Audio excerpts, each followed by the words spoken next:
Assalamualaikum warahmatullahi wabarakatuh. Selamat datang kembali di kelas Akuntansi Keuangan Menengah 2. Pada hari ini kita akan melanjutkan materi pembahasan tentang materi imbalan kerja. Nah, pada pertemuan sebelumnya saya sudah menjelaskan salah satu dari jenis imbalan kerja, yaitu imbalan kerja jangka pendek yang sudah kita bahas, yaitu tentang cuti berimbalan. Nah, pada pertemuan sebelumnya kita sudah membahas bagaimana perlakuan akuntansi mengenai perlakuan dari cuti berimbalan itu sendiri. Nah, pada kesempatan hari ini kita akan melanjutkan ke pembahasan selanjutnya, yaitu tentang pesangon. Nah, di sini bila kita lihat berdasarkan Undang-Undang Nomor 13 Tahun 2003 tentang Ketenagakerjaan, bahwa pesangon itu merupakan kewajiban yang diberikan kepada perusahaan pada saat pemutusan kontrak kerja, atau bisa juga disebut dengan pemutusan hubungan kerja atau PHK ya. Jadi perusahaan diwajibkan untuk membayar uang pesangon atau uang penghargaan berdasarkan masa kerja dan uang penggantian hak bagi karyawannya. Nah, jadi pesangon ini bisa dikeluarkan apabila terdapat pemutusan kontrak kerja. Jadi kalau tidak ada pemutusan kontrak kerja, maka perusahaan tidak memiliki kewajiban untuk mengeluarkan pesangon. Nah, ini kemudian besarnya pesangon itu adalah dihitung berdasarkan masa kerja. Jadi masa kerja itu berpengaruh terhadap jumlah pesangon yang akan diterima oleh karyawan itu sendiri. Nah, biasanya pembayaran pesangon itu dalam bentuk tunai, bisa juga non tunai, asalkan dengan persetujuan dari karyawan itu sendiri. Nah, kemudian selanjutnya bagaimana perlakuan akuntansi untuk pesangon. Nah, di sini ada ilustrasi ya, bahwa di sini PT Hari Tua melakukan PHK atau PKK atas 10 karyawan itu di pertengahan tahun 2015 dengan jumlah pesangon seluruhnya itu adalah 500 juta. Nah, kemudian PT Hari Tua juga menawarkan kepada 5 karyawan untuk berhenti secara sukarela dan memperoleh pesangon lebih besar dibandingkan yang karyawan 10 itu tadi, yaitu senilai 60 juta masing-masing karyawan. Nah, kemudian PT Hari Tua ini juga merencanakan PHK ini direncanakan efektif dilakukan itu adalah pada awal tahun 2016. Nah, kemudian jika seandainya PT Hari Tua itu tidak mungkin lagi membatalkan penawaran PHK tersebut, maka pada akhir tahun 2015 PT Hari Tua harus mengakui beban walaupun pembayaran pesangon itu belum direalisasi. Untuk PHK secara berkala, PT Hari Tua mengestimasi 2 dari 5 karyawan menerima tawaran PHK ini khusus untuk karyawan yang yang ditawarkan oleh PT Hari Tua ya. Jadi yang diestimasi oleh PT Hari Tua itu adalah 2 saja yang menerima tawaran untuk PHK secara sukarela dari 5 karyawan. Maka pertanyaannya, bagaimana jurnal yang harus dilakukan oleh PT Hari Tua pada tahun 2015? Nah, maka jurnalnya itu adalah ini.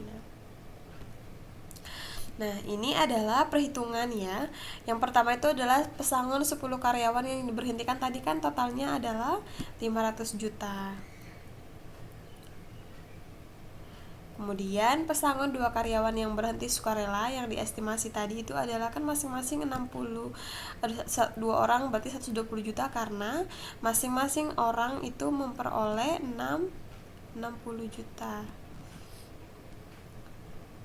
Kemudian maka total dari pesangonnya itu adalah senilai 620 juta. Nah, di sini karena realisasi pesangon dari PHK seluruhnya itu baru terjadi di tahun 2016, sedangkan keputusan sudah dibuat pada tahun 2015, maka PT Hari Tua harus mengakui seluruh beban tersebut sebagai liabilitas. Nah, di sini diakui dulu sebagai liabilitas karena apa? Karena pesangon PHK ini itu baru terjadi pada 2016, maka dianggap sebagai liabilitas atau sebagai hutang di laporan posisi keuangan di tahun 2015 karena memang itu merupakan kewajiban yang belum dibayarkan seperti itu. Maka jurnalnya itu adalah apa? Beban imbalan kerja di debit, maka provisi di kredit. Nah, kenapa ini di sini provisi bukan liabilitas? Nah, mari kita lihat pengertian dari provisi itu sendiri. Nah, provisi itu adalah liabilitas yang waktu dan jumlahnya itu belum pasti. Jadi kuncinya ini ya, belum pasti. Maka ketidakpastian inilah yang menyebabkan di sini kita jurnal adalah sebagai provisi karena waktunya juga kita belum tahu dia apakah di tahun 2016 itu di bulan apa dan lain sebagainya. Jumlahnya juga kita belum tahu pasti karena yang jumlah ini itu yang diestimasi oleh PT Hari Tua adalah hanya 2 orang yang mau di PHK secara sukarela.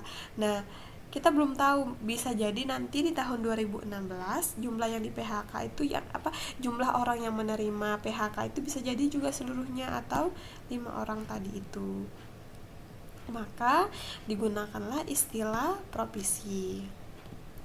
Nah, kemudian jika sudah ada sebagian pesangon yang terrealisasi di tahun 2015, maka liabilitas yang diakui setelah dikurangi jumlah yang telah dibayar pada tahun 2016 ketika terjadi realisasi, maka PT Hari Tua akan membuat jurnal provisi pada kas. Jadi provisinya itu di debit yaitu berkurang. Jadi provisi tadi kan liabilitas yang waktunya itu belum pasti ya. Jadi kalau liabilitas kan memang saldo akun normalnya itu adalah kalau bertambah itu di kredit, kalau berkurang berarti di debit, namanya hutang ya. Nah, kemudian kas ini karena sudah dibayarkan, maka kas itu di kredit karena sudah berkurang. Jadi seperti itu. Nah, kemudian selanjutnya itu tentang imbalan pasca kerja. Imbalan pasca kerja itu merupakan imbalan kerja yang disediakan perusahaan selain pesangon dan akan diberikan kepada pekerja setelah menyelesaikan masa kerjanya. Nah, istilah imbalan pasca kerja ini sendiri dalam sehari-hari ya dikenal dengan nama pensiun. Nah, namun sebenarnya imbalan pasca kerja itu tidak hanya mencakup kepada pensiun saja, tetapi mencakup juga kepada semua imbalan yang akan diterima oleh karyawan setelah masa kerjanya nanti itu selesai, seperti misalkan ada asuransi, kemudian ada tunjangan kesehatan, ada asuransi ketenaga kerjaan juga bisa.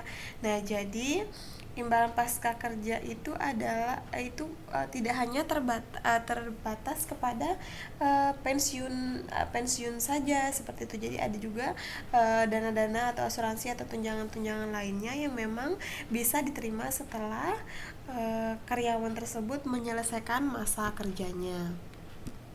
Nah, ini merupakan karakteristik dari imbalan pasca kerja. Nah, di sini dapat kita lihat bahwa dalam program pasca kerja itu melibatkan tiga pihak utama ya. Yang pertama itu adalah pemberi kerja. Di sini pemberi kerja, kemudian ada dana pensiun, dan yang terakhir itu adalah pekerja atau pensiunan. Nah, di sini pemberi kerja membayar iuran berupa membayar iuran ke dana pensiun itu secara berkala, yang kemudian dana tersebut diinvestasikan oleh dana pensiun agar terus berkembang.